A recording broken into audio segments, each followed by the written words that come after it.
అందరికీ నమస్కారం అండి. ఈ వీడియోలో గుత్తి వంకాయ కూర ఎలా చేయాలో చూద్దాం. మిక్సీ గిన్నె తీసుకొని చిన్న అల్లం ముక్క, 4 ఎల్లుల్లిపాయ రేఖలు, స్పూన్ ధనియాలు, అర స్పూన్ జీలకర్ర, కొద్దిగా గసగసాలు, చిన్న దాల్చిన చెక్క, 4 లవంగాలు తీసుకొని మిక్సీ పట్టుకోవాలి. ఇందులో 2 మీడియం సైజు ఉల్లిపాయలు ముక్కలుగా కట్ చేసేసుకొని ఈ విధంగా పేస్ట్ కింద చేసుకోవాలి. ఇందులో సరిపడా సాల్ట్, అర స్పూన్ పసుపు, 2 స్పూన్లు కారం వేసుకొని పక్కన పెట్టుకోవాలి.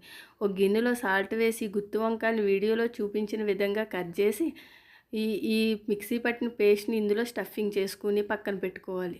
ఇలా స్టఫింగ్ చేసి పక్కన పెట్టుకున్నాక స్టవ్ మీద కళాయి పెట్టి ఆయిల్ వేసి కొద్దిగా ఎక్కువ ఆయిలే పడుతుందంటే ఆయిల్ వేసుకొని స్టఫింగ్ చేసుకున్న వంకాయలను ఒకసారి 10 నిమిషాలు మగ్గించుకొని మిగిలిన పేస్ట్ కూడా వేసుకొని ఒకసారి తిప్పుకొని సిమ్‌లో పెట్టి 10 నిమిషాలు మగ్గించండి. ఇందులో 4 పచ్చిమిర్చి కట్ చేసి వేసుకొని ఒక వాటర్ గ్లాస్‌తో వాటర్ వేసుకొని ఇలా మధ్య మధ్యలో తిప్పుతూ కలుపుతూ ఉండాలి. అంతే, గుత్తి వంకాయ కూర రెడీ అయిందండి. ఈ వీడియో నచ్చినట్లయితే లైక్ చేయండి.